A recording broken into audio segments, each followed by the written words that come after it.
Fly faster than a 5-0. Hit the turn, flip the bird, bust a bitch, make 'em swerve. Bang it to the curb. Fala galera, beleza? Aqui é o Monteiro do VP, agora estou com um vídeo de Skywars. Esse é um vídeo comentado por cima. Eu espero que gostem, né? Bom, aí eu já tentei rushar o máximo, tentando ir pra ilha do inimigo. Eu vi que ele já tinha ido, cara, pra você ver. Tanto que eu fui lerdo que o cara é mais rápido que eu pra rushar. Eu taquei 2 flechas nele, fui pro PVP, né? Fui arriscar. Daí eu consegui. Esperava que ele não me combasse pra caramba. Daí eu achei esse cara aí. Eu ia botar água porque eu ia fazer ponte pra ilha dele. Provavelmente eu sei que ele tinha flecha.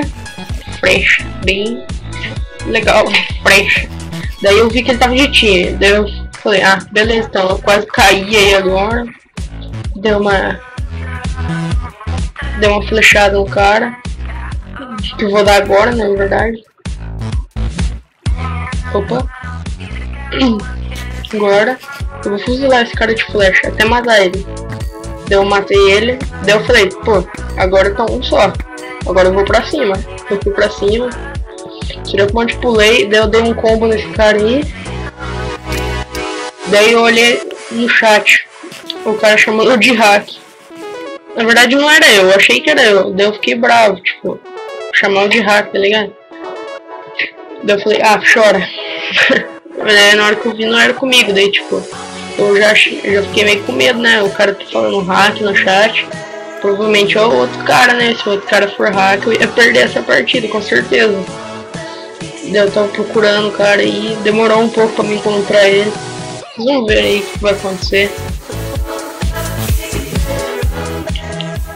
Tava procurando um cara, eu olhei pro Fist, pensei pro Fist, mas não, vamos rushar.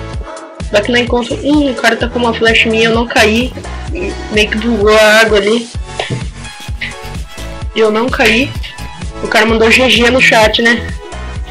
Esperando que eu já tinha morrido. Deu pus água aí só pra ter certeza que eu vou subir, né?